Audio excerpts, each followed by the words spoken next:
আসসালামু আলাইকুম। রুহিস মম কিচেনে আপনাদের স্বাগত। বিকালের নাস্তায় কিংবা যে কোনো প্রয়োজনে ঝটপট আমরা পাস্তা তৈরি করেই থাকি, কিন্তু হাতে যদি একটু সময় থাকে আর ঘরে থাকে হাড় ছাড়া মুরগির মাংস, চিংড়ি মাছ, তাহলে আর দেরি না করে আমার এই রেসিপিটি ফলো করে আজই তৈরি করে ফেলুন আমার এই স্পেশাল পাস্তা। এটা খেতে যে কতটা সুস্বাদু সেটা আপনারা তৈরি না করলে বুঝতে পারবেন না। আমার বাসার সবাই খুব পছন্দ করে, তাই রেসিপিটি আমি আপনাদের সাথে শেয়ার করছি যাতে লোভনীয় স্বাদ আপনারা গ্রহণ করতে পারেন। তো আর দেরি নয়, তো চলুন দেখে নেই কিভাবে তৈরি করে আমি আমার স্পেশাল পাস্তা। এখানে আমি 1 প্যাকেটের পুরো প্যাকেট পাস্তা নিয়েছি। আমার পাস্তাগুলো দেখতে এরকম ছিল। এতে যে 2 প্যাকেট মশলা ছিল সে 2 প্যাকেট মশলা আমি এখানে ব্যবহার করব। নিয়েছি হাড় ছাড়া মুরগির মাংস 1/3 কাপ। হাফ কাপ নিয়েছি চিংড়ি মাছ, মাছের খোসা ছাড়িয়ে আমি এভাবে টুকরো করে কেটে নিয়েছি। 1 কাপ গাজর, গাজরগুলোকে আমি এভাবে কিউব করে কেটে নিয়েছি। গাজরের সাথে মিল রেখে আমি এভাবে ক্যাপসিকাম কেটে নিয়েছি 1 বাটি। হাফ কাপ নিয়েছি টমেটো কুচি। 2টা মাঝারি সাইজের পেঁয়াজকে আমি কেটে পেঁয়াজগুলোকে এভাবে ছাড়িয়ে নিয়েছি। 2 টেবিল চামচ রসুন কুচি, 2টা কাঁচামরিচ কুচি, 3 টেবিল চামচ টমেটো সস, 3 টেবিল চামচ গুঁড়া দুধে আমি একটু পানি মিশিয়ে রেখেছি। একটা বলে আমি মুরগির মাংস এবং চিংড়ি মাছগুলো নিয়ে নিচ্ছি। তাতে পরিমাণ মতো লবণ দিচ্ছি। হাফ চা চামচ কালো গোলমরিচের গুঁড়া দিলাম। 2 চা চামচ দিচ্ছি সয়া সস। এগুলোকে একটু ভালোভাবে নেড়ে ছেড়ে নেব।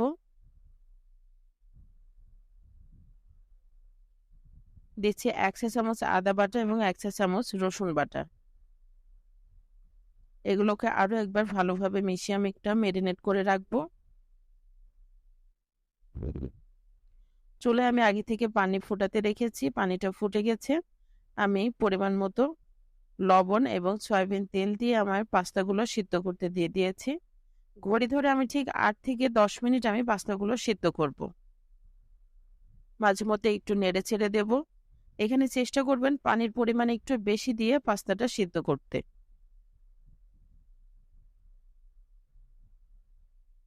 আমার পাস্তাটা সিদ্ধ হয়ে গেছে, আমি পানিটা ঝরিয়ে নেব। চুলে একটা কড়াই বসিয়ে দিয়ে তাতে আমি একটু তেল দিয়ে মাছ এবং মাংসগুলোকে আমি দিয়ে দিচ্ছি। এগুলোকে একটু ভালোভাবে নেড়ে ছেড়ে দেব।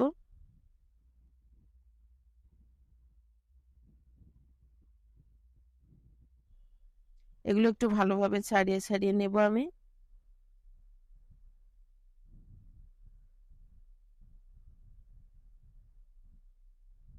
ঢাকনা দিয়ে ঢেকে রান্না করব। এটা ভালোভাবে সিদ্ধ হচ্ছে, এর থেকে অনেকটা পানি বেরিয়ে এসেছে। এই পানিটা দিয়েই খুব ভালোভাবে এটা সিদ্ধ হবে। আমি নেড়ে ছেড়ে পানিটা শুকিয়ে নিচ্ছি।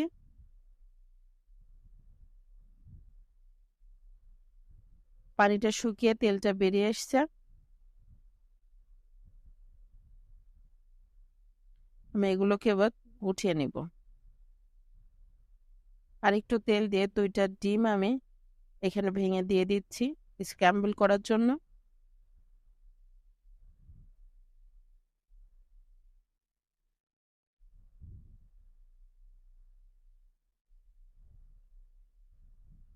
একটু বড় বড় করে আমি এটা করব, কারণ আমি সবজি বড় করে কেটেছি পাস্তার মধ্যে, যাতে একটু দেখা যায় এবং খেতেও যাতে ভালো লাগে। উঠিয়ে নিচ্ছি। পরিমাণ মতো তেল দিয়ে আমি দিয়ে দিচ্ছি রসুন কুচিগুলো। আমি এখানে প্রথমে গাজর দিচ্ছি, কারণ গাজরটা সিদ্ধ হতে একটু সময় লাগবে।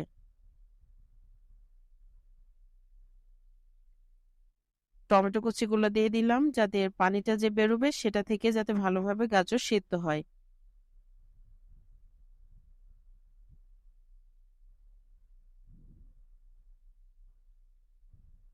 ঢাকনা দিয়ে ঢেকে ভালোভাবে সিদ্ধ করে নেব। এটা অনেকটা সিদ্ধ হয়ে এসেছে। এই পর্যায়ে একটু নেড়ে ছেড়ে ক্যাপসিকাম গুলো আমি দিয়ে দেব।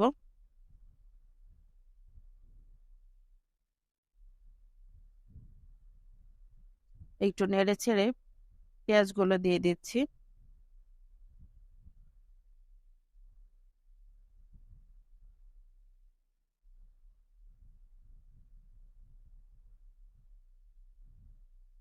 কাঁচা মরিচ দিয়ে দিলাম।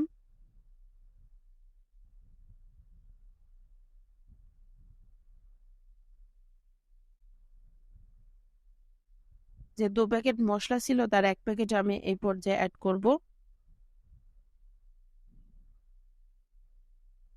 পাস্তাগুলো আমি দিয়ে দিচ্ছি। টমেটো সস দিয়ে আমি এগুলোকে ভালোভাবে নেড়ে চেড়ে দেব। এটা রান্না করতে কিন্তু খুব বেশি একটা সময় লাগে না, কিন্তু এটা খেতে সত্যিই খুব অসাধারণ। যে বাকি 1 প্যাকেট মশলা ছিল সেটা আমি দিয়ে দিলাম।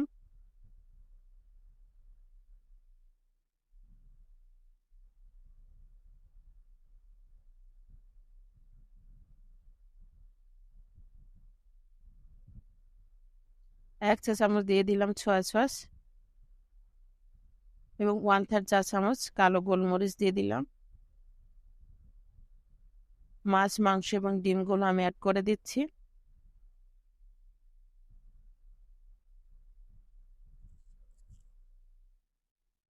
সর্বশেষ দুধটা আমি অ্যাড করে দিচ্ছি। এটা দেওয়ার ফলে হালকা একটা ক্রিমি টেক্সচার আসবে এবং এর স্বাদটাকে আরেকটু বাড়িয়ে দেবে।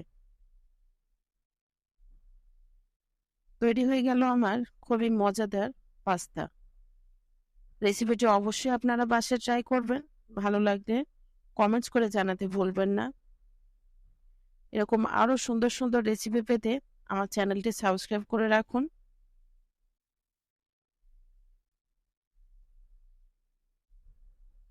পরবর্তীতে আরো সুন্দর সুন্দর রেসিপি পেতে সাবস্ক্রাইব করে বেল আইকন অন করে রাখুন।